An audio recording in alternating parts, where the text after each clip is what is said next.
আসসালামু আলাইকুম ওয়া রাহমাতুল্লাহি ওয়া বারাকাতুহু নাহমাদুহু ওয়া নুসাল্লি আলা ওয়া রাসূলিহিল কারীম আম্মা বা'দ।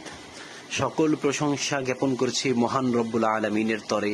দরুদ ও সালাম বর্ষিত হোক প্রিয় নবী, শ্রেষ্ঠ নবী হযরত মুহাম্মদ সাল্লাল্লাহু আলাইহি ওয়াসাল্লামের পরে। সুফিয়া ফাউন্ডেশনের পক্ষ থেকে সকল মানব কল্যাণ প্রেমীকে জানাচ্ছি আন্তরিক শুভেচ্ছা ও অভিনন্দন এবং পবিত্র ঈদুল আযহা এর শুভেচ্ছা। ঈদ মুবারক, তাকাব্বালাল্লাহু মিন্না ওয়া মিনকুম সালিহাল আমাল। আলহামদুলিল্লাহ, যুক্তরাষ্ট্রের ভার্জিনিয়াতে কেন্দ্রস্থিত সুফিয়া ফাউন্ডেশনের অন্যতম প্রধান শাখা বাংলাদেশের নারায়ণগঞ্জে বন্দর থানার অন্তর্গত মদনগঞ্জে অবস্থিত এবং এই সুফিয়া ফাউন্ডেশনের যে মানব সেবার ধারা শুরু লগ্ন থেকে চলে আসছে, অনেক বাধা বিপত্তি সত্ত্বেও এ পর্যন্ত আপনাদের আন্তরিক দোয়া ও সহযোগিতায় আল্লাহ তাআলার তৌফিকে সুফিয়া ফাউন্ডেশন তাদের পরিকল্পনা অনুযায়ী মানব সেবার কাজকে চলমান রাখতে পেরেছে আলহামদুলিল্লাহ। সেই ধারাবাহিকতায় চলতি মাস তথা মে মাসের মাসিক বিনামূল্যে চিকিৎসা সেবা 18 তারিখ রোজ সোমবার সকাল 9টা থেকে দুপুর 2টা পর্যন্ত নির্বিঘ্নে পরিচালিত হয়। আমাদের পূর্ব নির্ধারিত জনাব ডাক্তার সাজিউল হাসান, তার সহযোগী নার্স মিস ঐশী, আমাদের ফার্মাসিস্ট ডাক্তার জহিরুল হক, মুক্তার জাহান এবং অন্যান্য সহযোগী বৃন্দ উপস্থিত ছিলেন এবং তারা তাদের আন্তরিকতার সাথে সুফিয়া ফাউন্ডেশনের এই মাসিক বিনামূল্যে সেবা কার্যকে আঞ্জাম দিয়েছেন আলহামদুলিল্লাহ। পূর্বের মতো সেবাগ্রহীতাগণ এসেছেন, 160 জনের মতো সেবাগ্রহীতা সেবা গ্রহণ করেছেন এবং আনন্দের বিষয় হচ্ছে দূর দূরান্ত থেকেও অর্থাৎ বন্দর থানার বাইরে থেকেও অনেকে এসেছেন এবং তাদের আন্তরিকতার ও তৃপ্তির মাধ্যমে এখান থেকে সেবা গ্রহণ করে গিয়েছেন। অনেকে সংবাদ পেয়ে এসেছেন, ভবিষ্যতেও আসবেন। আল্লাহ তাআলা যেন সুফিয়া ফাউন্ডেশনের মানব সেবার এই কাজগুলোকে সফল ও সুফল করেন। যারা এসেছেন তারা প্রতিবারের মতোই তাদের প্রধান চেকআপগুলো যেগুলো জরুরি, তাপমাত্রা, প্রয়োজনে রক্তচাপ, ডায়াবেটিস, ওজন ইত্যাদি চেকআপগুলো করে সেগুলো রিপোর্ট নিয়েছেন এবং ডাক্তারের পরামর্শ নিয়েছেন। প্রয়োজনীয় ঔষধও বিনামূল্যে তাদেরকে দেওয়া হয়েছে, যা যথারীতি সবসময়ই দেওয়া হচ্ছে। এবং এখানে আরও একটি বিষয় উল্লেখযোগ্য যে শুধুমাত্র চিকিৎসার জন্যই যে আসছেন অনেকে তা নয়, অনেকে এসে তাদের পূর্বের অন্যান্য হসপিটাল বা চিকিৎসালয় থেকে যে রিপোর্ট পেয়েছেন সেই রিপোর্ট বুঝতে আসেন।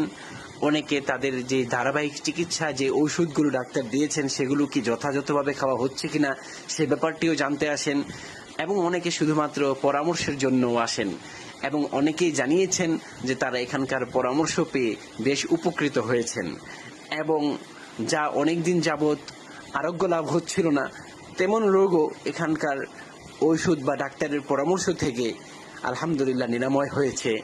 এই ধরনের সফলতার কথা অনেকে জানিয়েছেন। আল্লাহ রাব্বুল আলামিন যেন সুফিয়া ফাউন্ডেশনের এই চিকিৎসা